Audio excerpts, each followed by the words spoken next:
দেশবাসী, প্রিয় লক্ষ্মীপুরবাসী, আজকের 32শে জুলাই আপনারা জানেন গাদা পানি খায় গোলায় খায়, জানেন তো?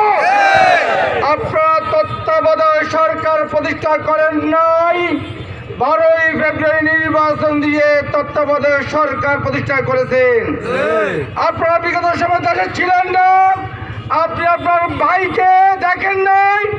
জুলাইয়ের অভ্যুত্থানের কারণে আপনি বাংলাদেশে এসে প্রধানমন্ত্রী হয়েছেন। আপনি গণভোট মানেন না। আপনি এবারের সংগ্রাম গণভোট বাস্তবায়নের সংগ্রাম, এবারের সংগ্রাম সংবিধান সংস্কারের সংগ্রাম, এবারের সংগ্রাম জুলাই অভ্যুত্থান বাস্তবায়নের সংগ্রাম। এ পর্যায়ে আপনাদের সামনে বক্তব্য পেশ করবেন গণভবিষ্যৎ সংগঠন বাংলাদেশ জামাত ইসলামী লক্ষ্মীপুর জেলা শাখার কর্ম পরিষদের অন্যতম সদস্য সংগ্রামী ছাত্র নেতা সাবেক জনাব ফারুক হোসেন নুনবী ভাই। জনাব ফারুক হোসেন নুনবী ভাই। আউযু বিল্লাহি মিনাশ শাইতানির রাজিম। বিসমিল্লাহির রহমানির রহিম। সম্মানিত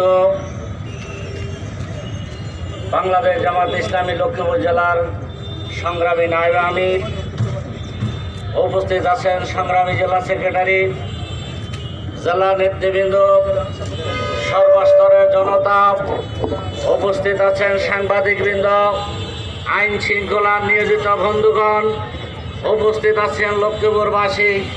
আসসালামু আলাইকুম রহমতুল্লাহি ওয়া বারাকাতুহু। আপনারা জানেন গণরায় মানে কি? আমরা গণভোট দিয়েছি। আমাদের দাবি হলো রাষ্ট্র সংস্কারের 20টি গুরুত্বপূর্ণ দাবি। 1 নম্বর হচ্ছে 10 বছরের বেশি প্রধানমন্ত্রী থাকতে পারিবেন না। 10 বছরের বেশি যদি প্রধানমন্ত্রী থাকে তাহলে তিনি স্বৈরাচার হন। জনগণ এই ম্যান্ডেট আপনাদেরকে দেয় নাই। দ্বিতীয় দাবি হচ্ছে সংসদে বিরোধী দল থেকে ডেপুটি স্পিকার দিতে হবে। সেটা কার্যকর করেন নাই, সেই রায় কার্যকর করতে হবে। তৃতীয় হচ্ছে পার্লামেন্টে আরো আমরা গণভোট দিয়েছি, ওই যারা নির্বাচিত হয়েছে তাদের ভোটে ওই সংসদ সদস্য ওই দ্বিকক্ষ বিশিষ্ট পার্লামেন্ট কায়েম করতে হবে। এই রায় সহ 20টি দাবি যদি মানে না হয় তাহলে আন্দোলন চলছে, আন্দোলন চলবে, দাবি আদায় না পর্যন্ত আমরা রাজপথে আছি, রাজপথে থাকবে ইনশাআল্লাহ। সকলকে ধন্যবাদ। আসসালামু আলাইকুম রহমতুল্লাহ। সংগ্রামী বিক্ষুব্ধ তৌহিদি জনতা, আপনারা জানেন এই সরকার কতটুকু দুর্বল হলে এক নাসির পাটোয়ারির যন্ত্রণা তারা অতিষ্ঠ হয়ে গেছে, ঠিক কিনা বলেন? এই দুর্বল সরকারের বিরুদ্ধে অনতি বিলম্বে আর দুর্বল আন্দোলনের জন্য আপনারা প্রস্তুত আছেন কিনা? এখন বক্তব্য রাখবেন বাংলাদেশ জামাত ইসলামী লক্ষ্মীপুর জেলার সংগ্রামী সেক্রেটারি, কেন্দ্রীয় মজলিসের সদস্য জনাব এআর হাফিজুল্লাহ। বক্তব্য রাখবেন জনাব এআর হাফিজুল্লাহ ভাই। আউযু বিল্লাহি মিনাশ শাইতানির রাজিম। বিসমিল্লাহির রহমানির রহিম। জুলাই সনদ বাস্তবায়ন এবং সংস্কারের দাবিতে বাংলাদেশ জামাত ইসলামের কেন্দ্র ঘোষিত আজকে বিক্ষোভ পূর্ব সমাবেশে উপস্থিত আছেন বাংলাদেশ জামাত ইসলামী লক্ষ্মীপুর জেলা শাখার সংগ্রামী নায়েবে আমির, কেন্দ্রীয় মজলিসের অন্যতম সদস্য জননেতা অ্যাডভোকেট নজির আহমেদ, জেলা জামাতের নেতৃবৃন্দ, বিভিন্ন পর্যায়ে দায়িত্বশীল ভাইয়েরা, সাংবাদিক বন্ধুগণ, আইন শৃঙ্খলায় নিজ দায়িত্বরত ভাইয়েরা, প্রাণ প্রিয় উপস্থিতি, আসসালামু আলাইকুম ওয়া রাহমাতুল্লাহি ওয়া বারাকাতুহু। সংগ্রামী ভাইয়েরা, আপনারা জানেন আমরা 12 ফেব্রুয়ারি যে নির্বাচন হয়েছিল, এই নির্বাচনে আমরা 2টি ভোট দিয়েছিলাম। কয়টি ভোট? একটি জাতীয় সংসদের ভোট, আর একটি ভোট দিয়েছিলাম আমরা গণভোট। বিএনপি সকল দল একমত হয়ে বলা হয়েছিল এই জাতীয় সংসদের ভোট গণভোট একসাথে হবে।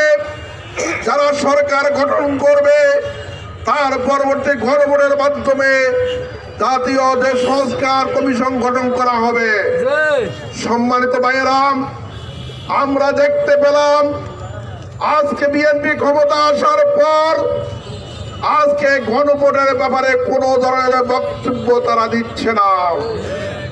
আপনারা দেখেছেন বিরোধী দলের নেতারা 2টি শপথ দিয়েছে। কয়টি শপথ দিয়েছে? আর বিএনপি নিয়েছে একটি সভা শুধু জাতীয় সংসদের।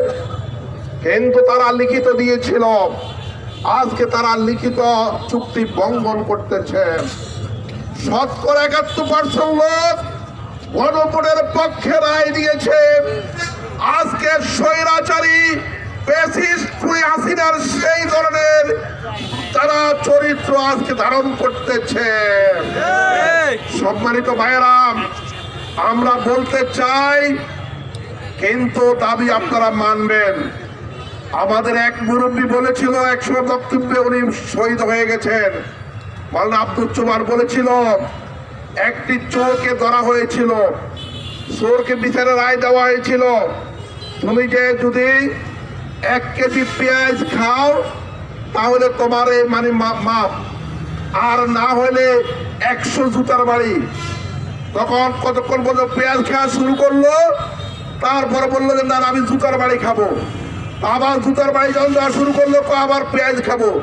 পেঁয়াজও 1 কেজি খাইছে, জুতার বাড়িও খাইছে, দাবিও আদায়ছে। আমি বুঝতে পারছি কিনা? এই জন্য বিএনপি আজকে কথা শুনতেছেন না। আপনাদেরকে বলা হয়েছিল প্রেসিডেন্ট চপ্পুকে বাদ দেন, কিন্তু গাদা গোলায় পানি খায়। আমি মানছি কিনা বলেন?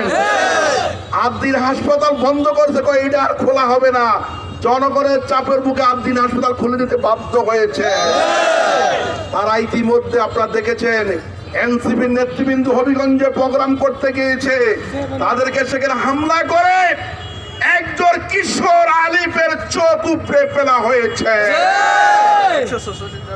শেখ হাসিনা এরম বহু চোখ উপড়ে ফেলে মনে করছিল ক্ষমতায় থাকবে, ক্ষমতায় থাকতে পারে নাই। আমরা আজকে হুঁশিয়ার করে বলতে চাই, বাংলাদেশের জনগণ ফুঁসে উঠেছে। আপনারা যদি অনতিবিলম্বে দাবি না করেন, তাহলে দুর্বার আন্দোলনের মাধ্যমে আপনাদেরকে পদত্যাগ করতে বাধ্য হবে। কোন শক্তিশালী কেউ কিন্তু ক্ষমতায় থাকতে পারে নাই। জনগণের সেন্টিমেন্টের বাইরে কোনো কাজ করে ক্ষমতায় দীর্ঘদিন থাকতে পারে না, থাকতে পারবে না।